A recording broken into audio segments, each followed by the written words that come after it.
Aren't. So today we're diving into a story that's, well, it's a real modern cautionary tale. It's all about what happens when you see someone's genuine, terrifying spiritual battle and think, oh, this would make great content. You think just watching from the sidelines keeps you safe? This story, it's going to show you how just being curious, just wanting the gist, can trap you in a contract you never even knew you signed. Okay, let's just start with this quote, because wow, it really sets the stage, doesn't it?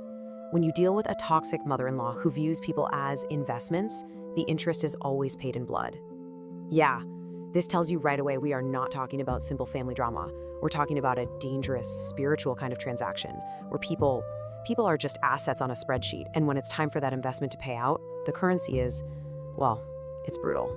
So let's meet the main player in all this, Charity. She's a really talented hairdresser, but she sees her friend Tamara going through this absolutely terrifying ordeal, and she doesn't see a warning sign. Nope. She sees an opportunity. While Tamara is literally running for her life from a curse, Charity is leaning in, phone in hand, thinking about the viral story, the gist that could make her a star. Now, to really get what Charity was walking into, you have to understand this idea of a dark covenant. And look, this isn't just some old superstition in this story. It's treated as a real binding spiritual contract. It comes with hidden rules and, obligations you can't see. And this is the exact danger Charity just completely blows off.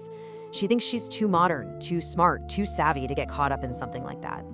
And this slide just lays out the two main players perfectly. It's a total mismatch. You've got Charity, the blogger, looking for gist, thinking she's the one pulling the strings.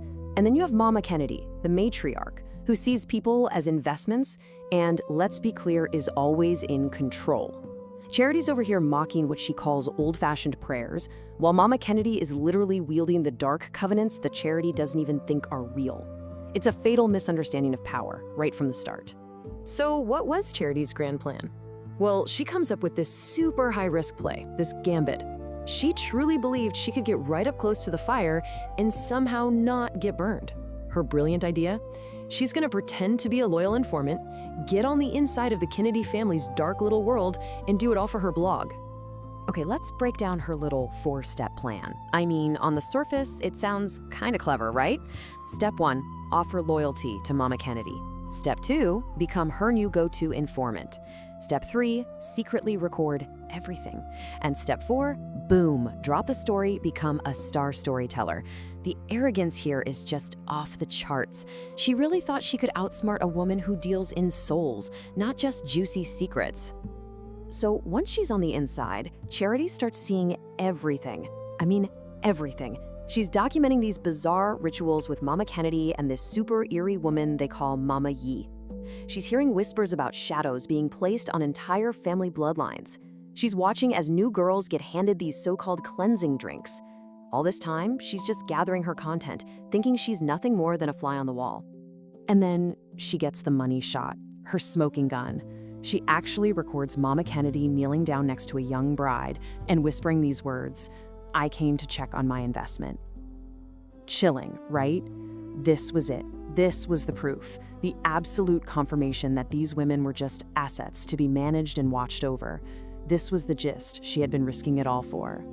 But this is where, as they say, the math stops mathing. This is the exact moment her whole perfectly calculated plan just falls apart. All those spiritual forces she was treating like some kind of weird reality show, well, they suddenly turned around and put their full attention right on her. It all started late one night. She decides to check her secret phone, review the recordings. She's getting ready to put together her big story, her masterpiece expose. So she pulls out that hidden phone she used to capture it all. And what she hears isn't muffled conversations, it's screams. And these are screams that were not human. The very piece of technology she was using to expose the darkness had somehow become a pipeline for it. Her evidence was now a straight-up horror show. And then it gets way more personal. She looks up into the mirror in her own salon, and what does she see? The exact same forest of faces that her friend Tamra had described in her nightmares. Those invisible ropes that Tamra managed to escape from through faith? Yeah, they were now pulling tight around Charity. And the thing is, unlike Tamra, Charity had zero spiritual defense. She was the one who laughed at her mom's old-fashioned prayers. Which brings up a pretty terrifying question, doesn't it? What happens when your content starts screaming back at you? What do you do when the story you think you're controlling turns around and looks you right in the eye? Well, the end game came fast. And it was brutal. Mama Kennedy found out about the betrayal, and she decided it was time to close Charity's account, permanently. The informant was about to become a liquidation. Next thing you know, the police are swarming her salon. But here's the twist. They weren't there to save her. Not at all. They moved with this terrifying speed and efficiency, and Charity realized very quickly they weren't there to take her statement. They were there to end her story. And just like that, Mama Kennedy used all of her power and influence to completely flip the script. She framed Charity for everything, the very crimes Charity was trying to expose, the deliveries, the sacrifices, the whole dark operation. The person gathering the evidence was suddenly the prime suspect.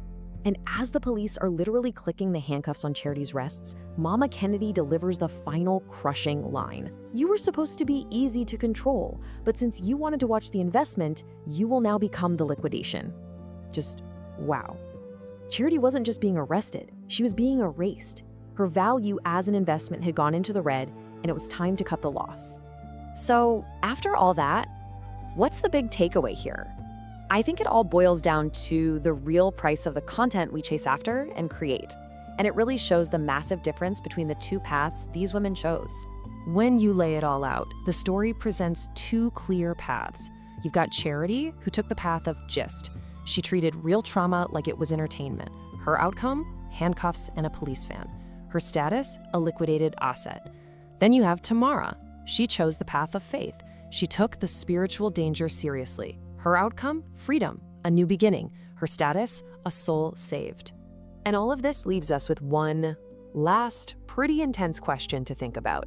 I mean, in our culture of scrolling and sharing, it is so easy to see other people's pain as just or drama, right? But what this story is really asking is this. If someone else's trauma becomes your entertainment, what kind of unseen agreement, what kind of covenant are you actually signing? Definitely something to think about.